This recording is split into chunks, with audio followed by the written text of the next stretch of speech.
Yoga is stillness. Yoga is self-awareness. Yoga is time-tested. Yoga is unity. Yoga is secular. Yoga is evolution. Yoga is a never-ending practice. Yoga is pretty much everything. Yoga is karma, medicinal, and love. This is YogaScussion. Yeah, Gina, so a kind of a exciting YogaScussion today. Yeah. Yeah, with Meenakshi Vishwanath, who happens to be my better half, and she'll be talking with us a little bit about what it was like to grow up in India with yoga kind of like in the cultural periphery, and how that kind of played out in her life as a kid and teenager, college, and then of course with her interesting story moving to the United States and, kind of saying how yoga looks in the two different countries. Yeah. Yeah, very interesting. I'm excited to talk to her today. All right. Speaking of Meenakshi, or Meena, as I call her, she is ready to join. We will let her in. Awesome. Hello. Hello. Namaste. Meena. Namaskar. Namaste. Thank you for having me. So great to have you on today. Thanks for joining, Meena. So we were thinking, because you've got an interesting life story as it is, but obviously we'll find some interesting ways for it to connect to yoga. But you can maybe tell us a little bit about yourself and then kind of what your life looked like as a child in India as it pertains to yoga. About myself, I am from India. I came as an immigrant to the US. I was an orthodontist in India, and then I had to restudy and rediscover orthodontics. Same goes for yoga as well, I think. Yeah, and I'm married to Brendon Orr. So And been my better half ever since. so yeah, I think that's a very general introduction. So yoga has always been part of my life, but very much sort of in the background. So I grew up in India, and mostly because of my mother, who has been incredibly forward thinking. She has always had this holistic mindset even before it was a trend. So, and actually it goes back even one more generation with my maternal grandfather, who used to do yoga every single day. And I've never met him, but through these stories, I feel I know of him. And the family legend has it that he was a lawyer in the Supreme Court. And India has only one Supreme Court, which is in New Delhi. So he was a pretty prominent lawyer, and as the legend has it, that he would do the Sirsasana, or the headstand, before going into court and fighting a big case. So yeah, she grew up with watching her dad do yoga, and so it was always part of her life. But we didn't have a structured form of yoga, but I was also a very chronically sick child. And, so she tried naturopathy, Ayurveda, Reiki, pranic healing, whatnot. And, yoga was part of this mix. And I, used to do some poses. My earliest memory of doing yoga is, doing Padmasana with great ease, or Chakrasana as we were fooling around on the bed. We didn't know what it was called, but we had a 4-poster bed, and then sometimes I would be hanging and doing some poses off of it. And my mother would say, "Oh, it is this asana." And she would also appreciate, how bendy and flexible children's bodies were. And, so yeah. Those are some of my earliest memories of doing yoga as really, this was a really young kid. And, then we moved to Pondicherry, and then it evolved into a little bit more of a structured practice. Yeah. So when you moved to Pondicherry, you were teenager or college aged? No, middle school. Middle school, yeah. So Yes. so what was it like both for you to move to a new area? Was the yoga scene different in Pondicherry? Like, what did yoga look like for you there? I don't know if the yoga scene was different, but we just had it was one of those serendipitous things where we had this uh, a pretty, I think it was started in the 90s, but I think it existed even before that, this yoga ashram, which still exists to this day and age. And I think it has and I've written this somewhere, it's called ICYER, which is the International Center of Yoga Education and Research. This was there, and it had a city center which was called Yoganjali Natyalayam. And ICYER is one of the founding members of the Indian Yoga Association. So it was, it existed, and somebody like my mother was drawn to it like a moth to a flame. So she discovered this. It was sort of yoga chikitsa. It was medical. It was started by a doctor who had an MD, and then his son, who also then obtained an MD, took over and now runs the ashram. So they have integrated, yoga into medicine. And so this was something wonderful for my mother, especially for my health. So I was sort of dragged in there again with my mom, and I was, I followed whatever my brother did. So if he was doing something, it was worth doing. So I went along with them and started doing yoga. But again, it was sort of extracurricular. We did it during breaks. We did it during, especially summer breaks. It was more regular, but we weren't about to miss our school. After school, we went for extra classes because that's how India works. You go to these tuition classes to, get more and more knowledge because you have to be competitive. So whatever you didn't learn from school, you learn in these extra classes. So whenever we had time, it was still in the periphery. But yes, we did do some structured yoga classes. Yeah. Was it I'm just curious, was it open to everybody? Did you just go, or did you have to did you have to pay, or did you have to go through an application process? No, no. So this we weren't. I don't think we were doing it for the certificate. There were certificate courses, and I think there still are, and they have always had a huge international,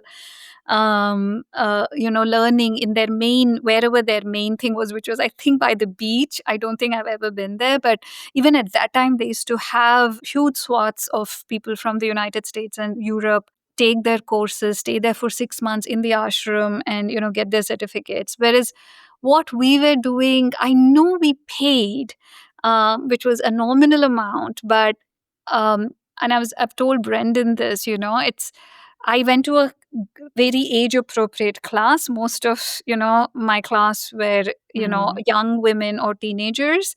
My mother went to a slightly different class for older women. My brother went to a boys, and also there were only women or girls in my class, and a woman I was taught us. wondering. The male class was taught by a male, and there were only boys in that class. So yes, it was age and sort of sex. Yeah, those divisions sort of did exist, but yeah, there was no application or anything like that, and we were not doing any sort of courses. We were just going there and taking those classes. Yeah.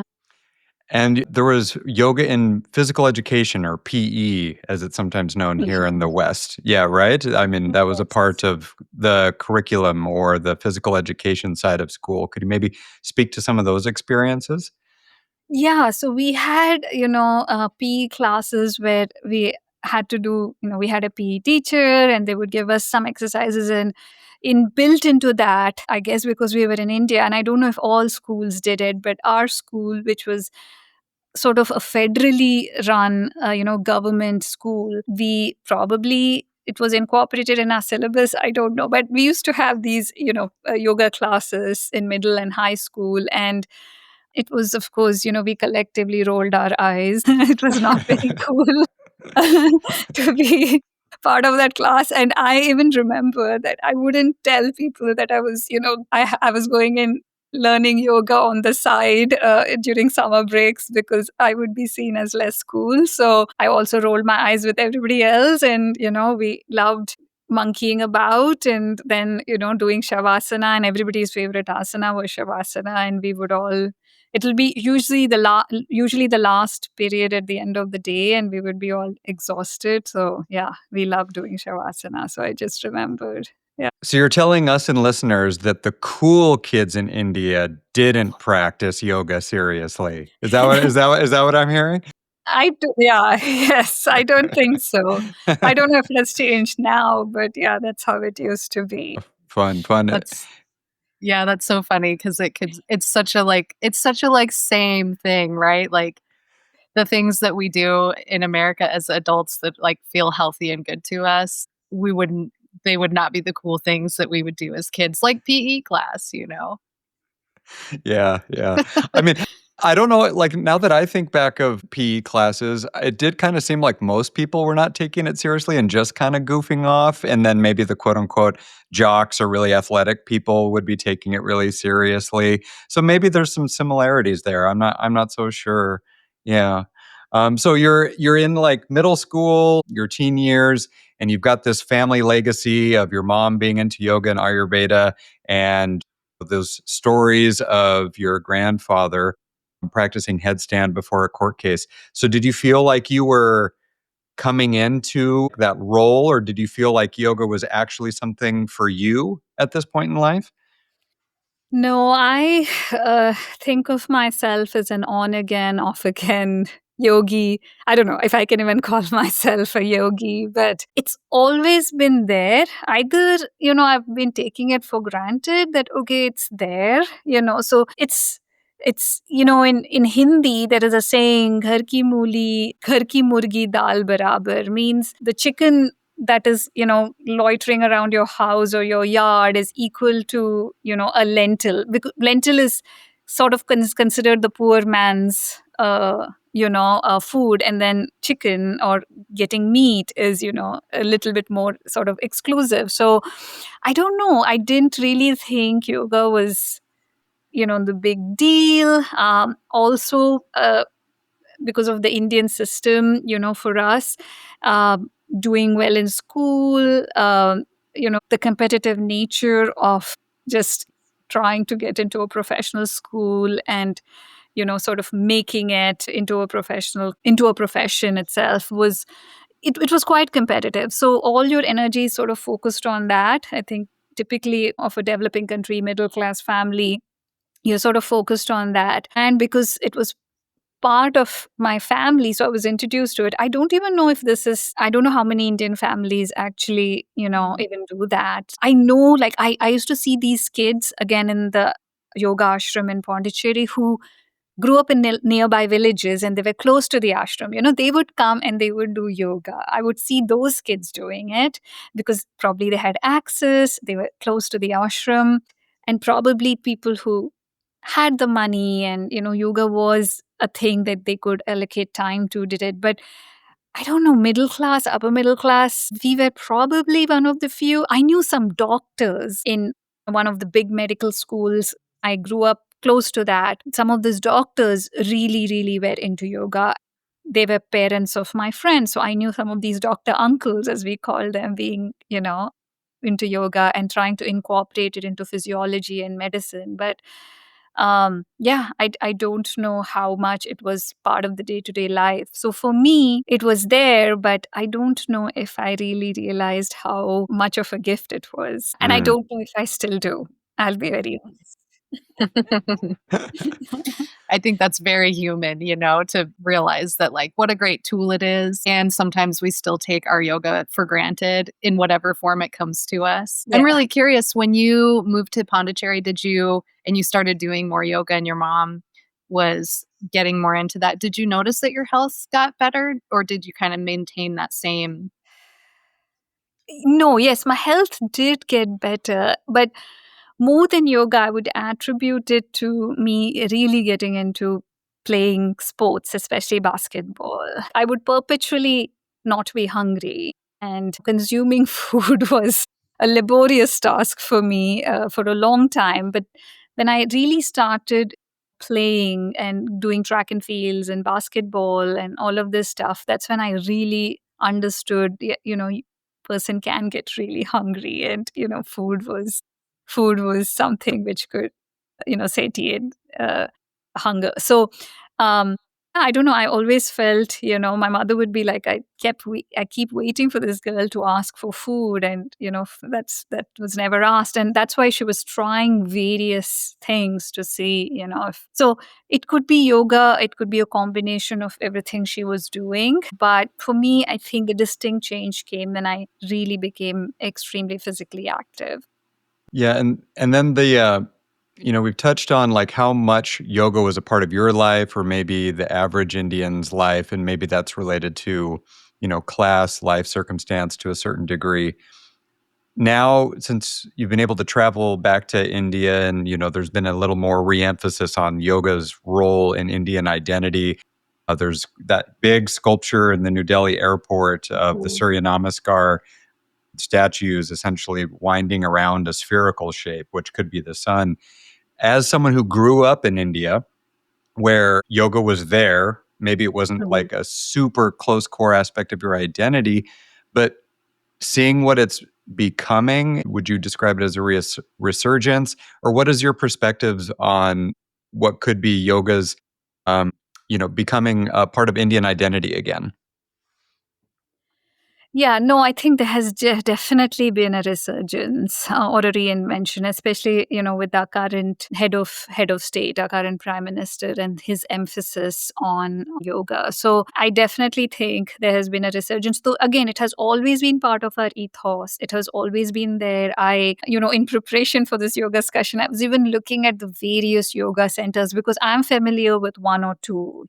And I was looking at these various yoga centers, and there's some really old centers in Bombay, now known as Mumbai, started 1917 or even earlier. So there has been in pockets, in all parts of India, these old ashrams, yoga center. Rishikesh has a very old one, the Shivananda ashram. So, but I think it became, either you belong to the ashram and therefore you did yoga, if you found it, or layman, really it didn't influence much. But I think now it is, thanks to some conscious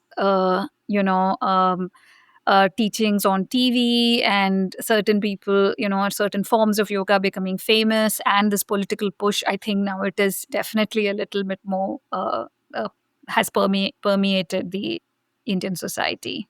Mm. I would say, which is nice to see. Which is nice to see because I was again, as I've told Brennan, very surprised by how popular it is in the United States.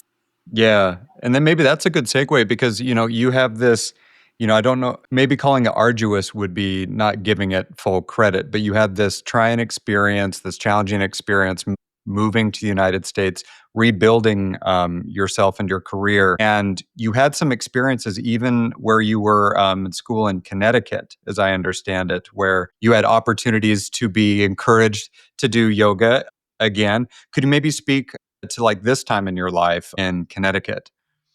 Yeah. So I moved to the US about now 14 years ago, and not willingly. I don't know if there is anything I really do, very enthusiastically or willingly. But anyway, it was also a period of deep depression for me. It was a tough time in my life, and then I moved, and then I had to study, all over again, study orthodontics all over again. And it's really competitive, in any part of the world, but in the US particularly, really competitive. And again, some professional and personal setbacks. So, I was starting over academically. I was navigating this mental, financial stress. I was adjusting to new culture, trying to prove myself all over again. So it took everything out of me. And I felt I had no energy left for anything physically demanding, yet alone yoga. And I know Brendan would say, and so would my mother and my maternal uncle who's into yoga, that this is when I should have leaned into yoga. And when I was having these hardships and really tapped into it. But I don't know, I just couldn't. So that was a period of, long period of time that I wasn't doing yoga. But I think in about the 5th year or 6th year that I was here, which was also the last year of my residency, my little sib, and I'll give a shout out to Melissa Landon Ramos. She was my little sib in the orthodontic residency program. She told me about this free yoga class that they were doing, at the wellness center or at the med school or something at Yukon Health. We would finish our patients, quickly jump into the car and run to the other building, to do this, to take this yoga class. So that was my first introduction to yoga in the United States. And almost, there would be doctors and nurses and allied health professionals and residents, of course, with their mats. And there was this large room which was filled with people. And I was just so, that was the first, I was like, oh my God, I thought, I didn't realize so many people are so interested in doing yoga in the US. So pleasantly surprised. Yeah. Yeah, I wonder how much of that was, them navigating, the trying experiences in their schooling, like maybe stress. So it's not entirely surprising to hear that so many people in the medical field were seeking it out. But you also, you were also kind of observing some differences between the yoga that you were familiar with from growing up in the United States and how it was presented or how it was practiced here in the United States. Would you be able to maybe speak to that a little bit in terms of some of the similarities or differences? Yeah. No, the similarities were there, of course, because I think the Surya Namaskar is the Surya Namaskar. And so it was, I was pleasantly surprised to see, the Surya Namaskar as I knew it being practiced, as I could, remember it from many years ago, the Sanskrit names that were being used. Differences like Chaturanga, I had never heard of Chaturanga. So I was like, I don't know what that is, and so I would look around and I'd see what people were doing. And of course, I think the thing which really stood out is people were doing various things and there was nobody like going about correcting them. Whereas in India, it was a little bit more prescriptive. You were adjusted often, or you were told you were doing, your knees had to be straight or your toes had to be one way or the other. And people were doing either way and, it was okay. And I wondered, is it because we had too many people in this hall? Later, I came to know, there is some freedom. Whereas in India, it was a little bit more prescriptive, even to the extent that this is where we stop and you all sip some water. We were even told, we were given instructions, even, at which point we stop, at which point we sip water or, go into child's pose and stuff like that. So it was interesting. And I think the other interesting thing was, again, it was probably one of my co-residents or one of the orthodontic residents a year or two below me who is like, asked me about Ashtanga, like, do you practice Ashtanga? And I asked him, what's that? I have been practicing yoga for so long, I have no idea what Ashtanga is. And when I read it up, I realized it was a very specific form of yoga which was brought to the US. And therefore, in India, I think yoga is more known as yoga from Mysore or Iyengar yoga or, something like that. I don't think Ashtanga, Vinyasa, flow, all of these for me, or maybe it's just my ignorance, things I learned in the United States. It was not something that I was familiar with in India. Mm-hmm. Mm-hmm. Yeah. Yeah, it's interesting how it shows how kind of like complicated and multi-threaded it is, how you can have this export from India to another part of the world that even like people from that same country aren't super familiar with for whatever reason. Um, Yeah, I understood the word Ashtanga, of course.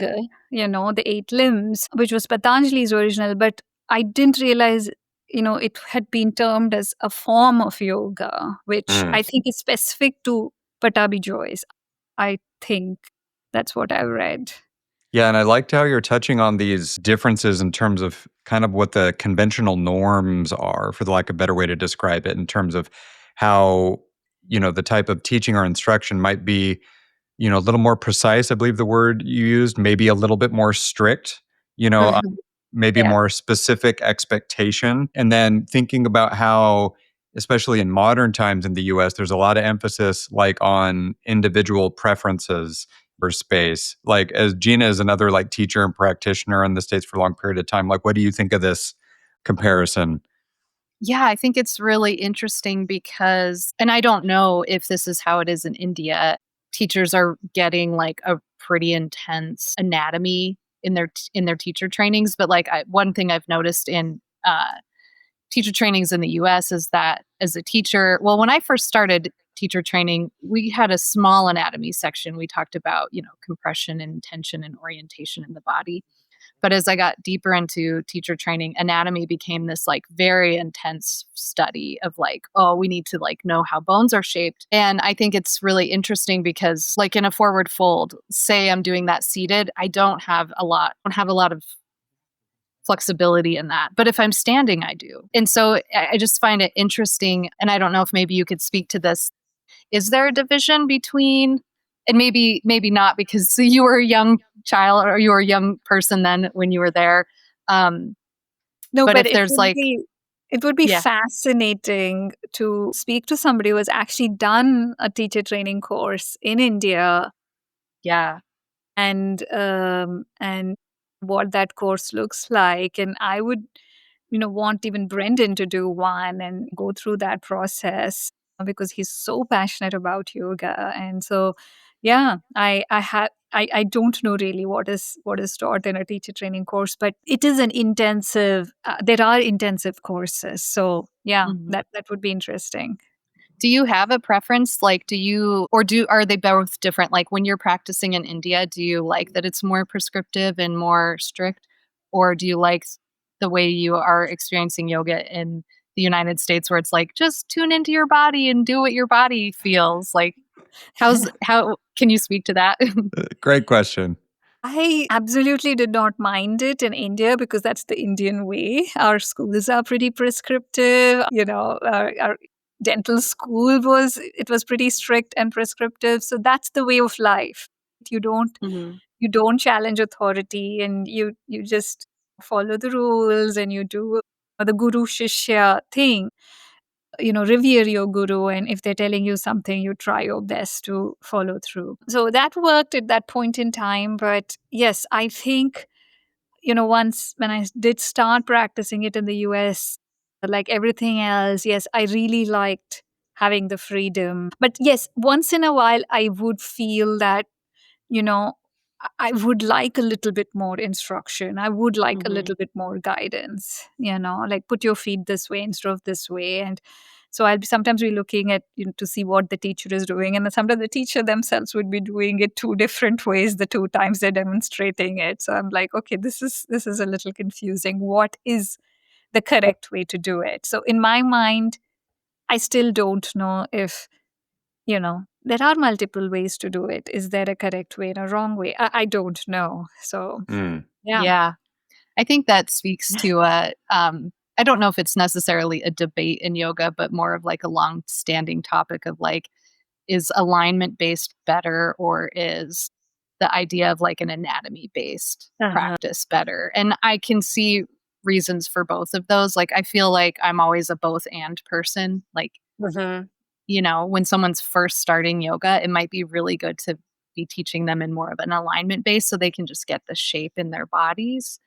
And then as they become more in tune and more in depth, you can start to, nuance things like how are your hips in this pose? What does that feel like? Or Right. Mm. how are your ankles in this pose? One of my teachers in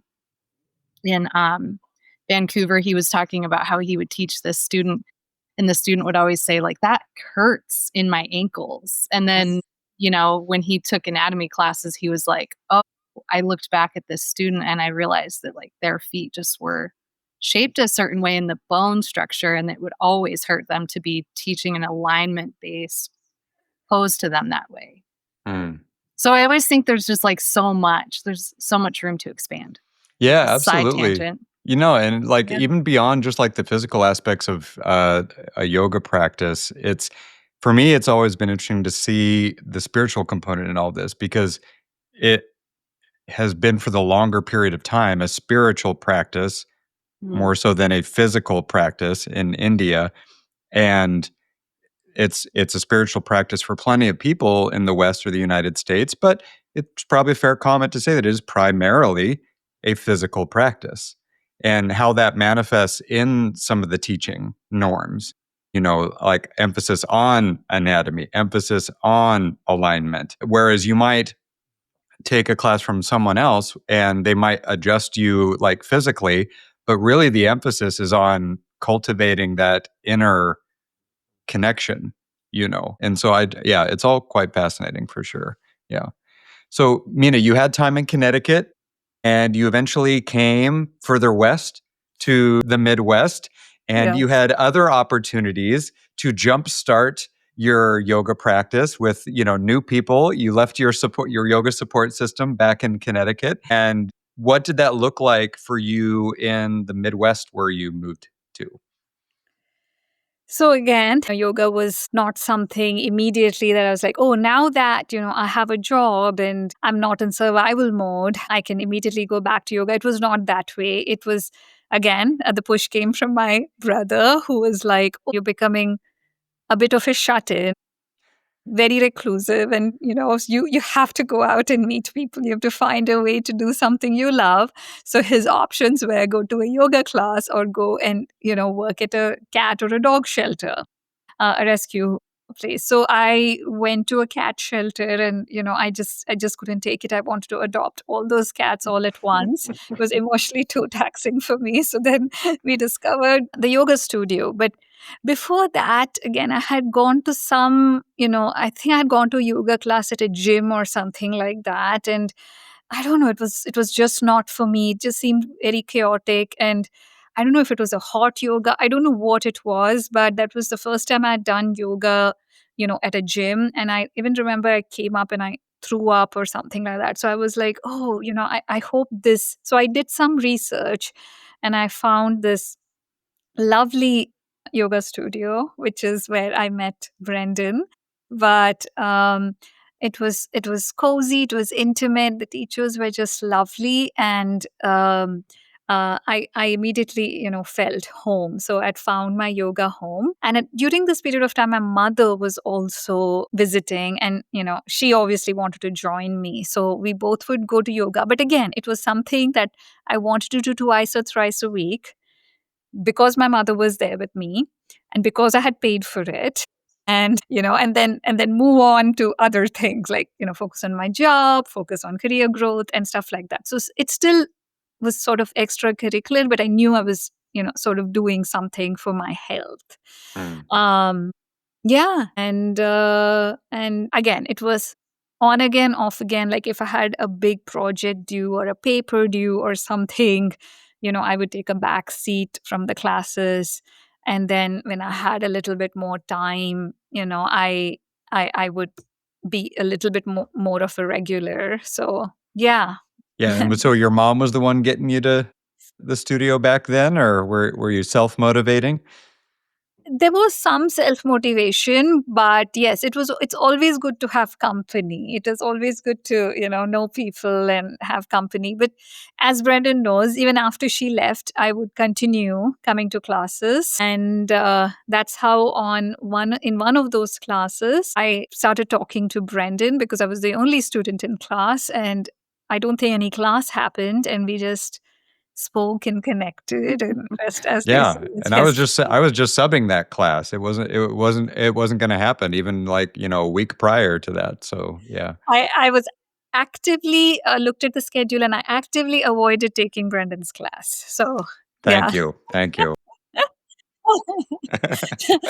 I used to plan it around Brendan's class. So I think it was meant to be that he actually was subbing the class that we connected. Yeah. I Well, was gonna say fate intervened.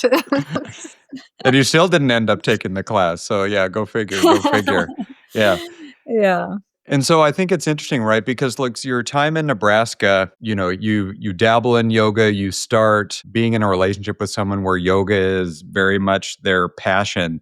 Can you Yes. talk about how yoga's role in your life, being whatever it was, and being in a relationship with someone where it's a passion? Like this is like very much something that they put a lot of time, effort and money, energy, etc. into. Can you maybe speak to that, what that's like? So living with somebody who was passionate about yoga was not new to me. I'd lived with a mom. My mother was always been passionate. So, but I admired and appreciated, discipline, Brendan, and that was one of the big things that connected me to you, because it was I still consider it as part of my ethos and my heritage and my culture, and you knew so much about it and you had read so much about it, and that somehow I felt it was connecting us in a weird way, as we say I'm from India, but this boy from Colorado and Wyoming, knew so much more about it, and he was educating the Indian girl about it. So that was fascinating. And yeah, I'm very passionate about my subject, orthodontics, and I found I'm generally attracted to anybody who has that passion for anything, and I found that you had that passion for yoga. So that was one of the reasons I was even connected and attracted to you. And it did make me look at yoga as in a different way. I knew it had spiritual, physical, health related aspects to it, but I learned so much more. It is so much more, and I learned that from you. And I truly, though I was still not doing it, every time you would say, Meena, I would like you to do more yoga, I would always say, yes, I know. I know. So it was something that I truly appreciated. And I knew it wasn't something that either you or my mother or my maternal uncle were pulling out, yoga and meditation. And I'm combining the two over here. Because whenever I was stressed about work, and I'm pretty close to my maternal uncle, so I would sometimes call him and I would tell him, I just feel there's not enough time in the day for me to accomplish everything. And his solution was, do meditation, do yoga. Suddenly it'll feel like the time has expanded and you are achieving so much more in such a calm way. And as much as that constant advice annoyed me, I never pushed back because I knew there was truth to it. Yeah, I think that's great. And, Gina has spoken in previous yoga discussions about the challenges of, just modern life, right? Especially when you're in a home caretaker, role. You're essentially working long hours. There are other pressing demands. It becomes a real process, a real challenge to see how you can fit this into your life, And so I think there's a lot of genuine and shared difficulties there that everyone's really had. Yeah. What do you think, Gina?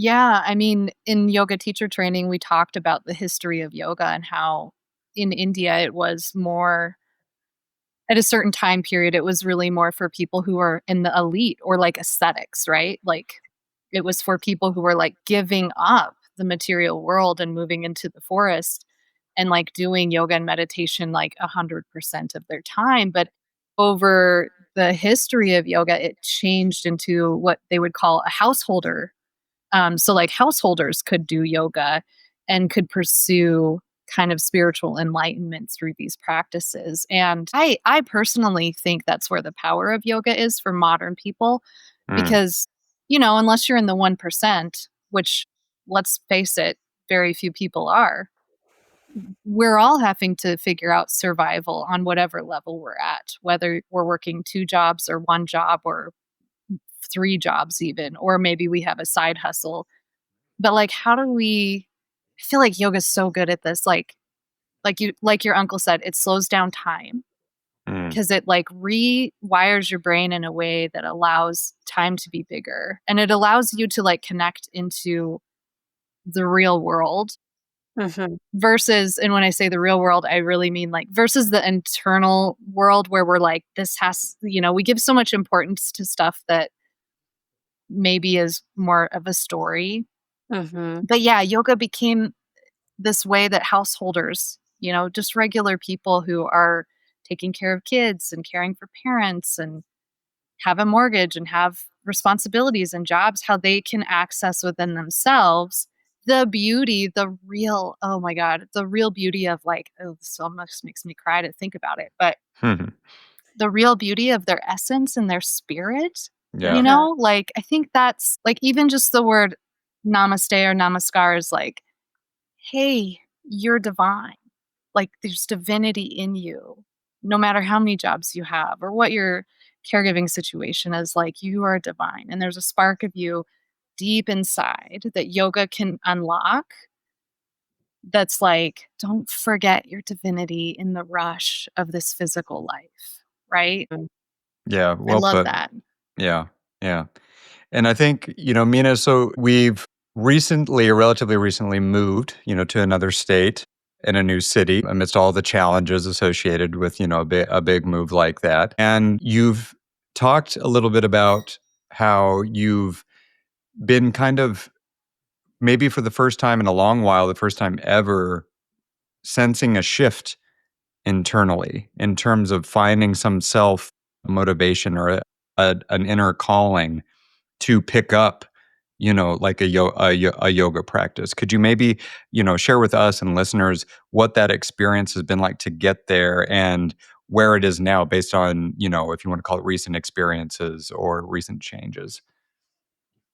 Yeah. Um, Again, I'll start with admitting that I still struggle with the idea of yoga, still being able to give balance or somehow expanding time, as, Gina seems to have discovered. But it often feels like, where do I create more time for this other Right. activity, which is yoga, right? So and for Brendon, yoga is life and his level of dedication is something I continue to admire. So since we moved to Kansas City and we have sort of gotten in touch with this larger Indian community at the local Hindu temple, which has had this really long standing, I think 40 plus years of this free yoga class on Sundays at the temple by this Guruji who's actually a professor at UMKC or was a professor at UMKC. So Brendan enthusiastically goes and becomes a part of this class. And I hear the Guruji say that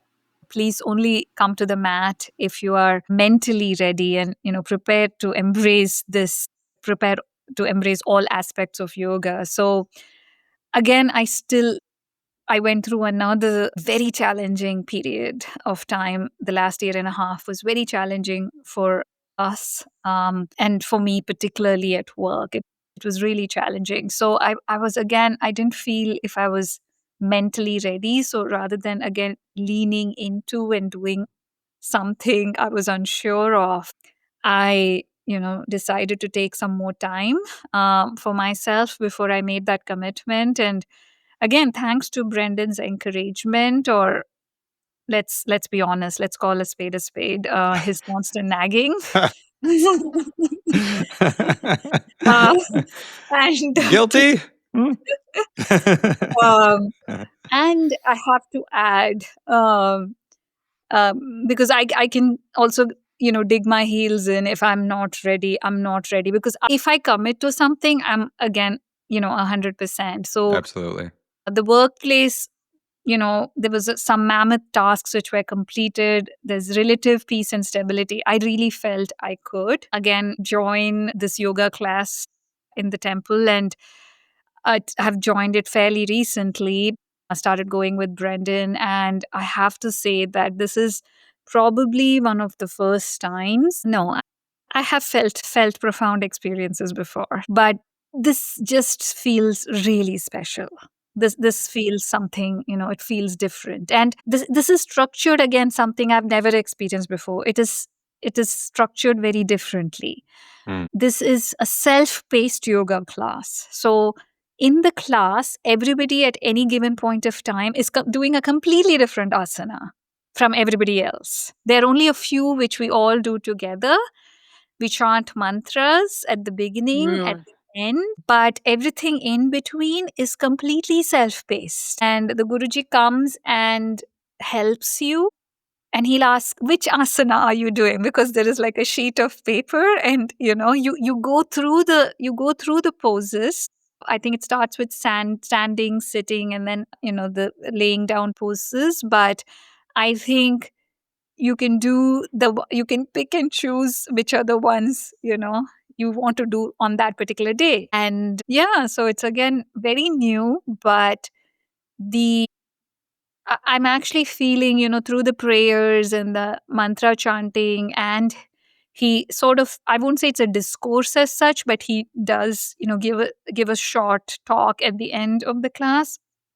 And I find that really, really profound. I've had profound experiences. The first class I was there, I was just having tears running down my Mm. face, and it was extremely profound. So now I really look forward to getting up every Sunday morning and going for that class. Yes.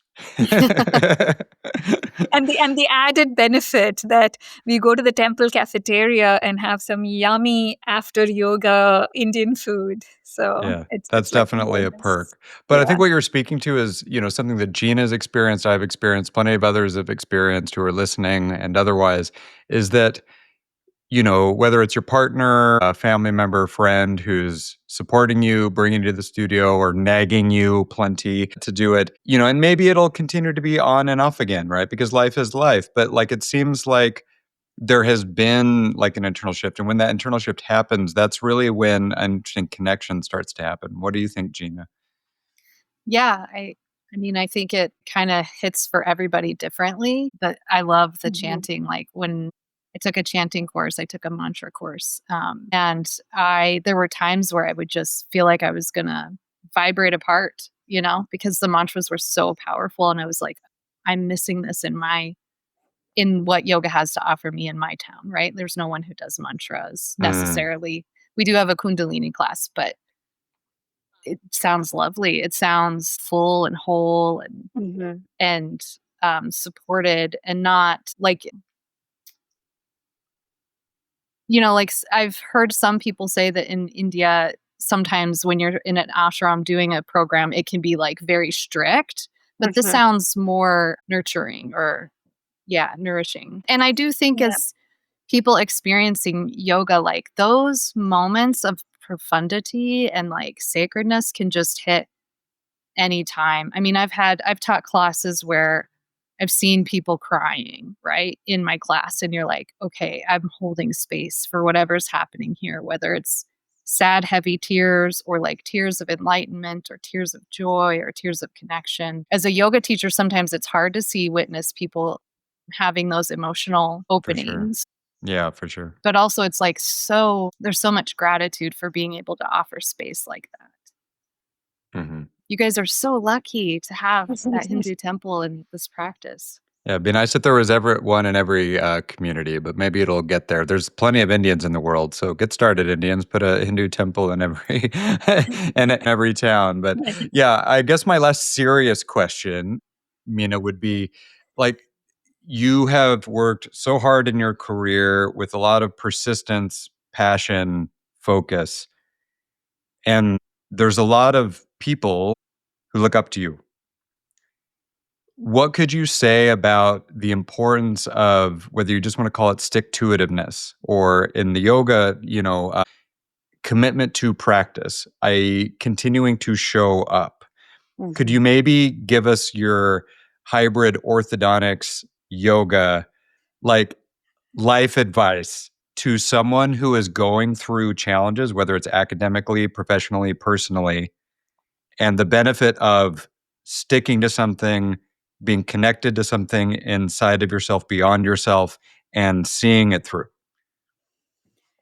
Yeah, yeah, good question. And this is something I even tell myself. And there's scientific research behind this. I think it came out of the University of Maryland. It's a few years old now, and I say few years. I think it's about 15 years old now. It's called the Grit Index.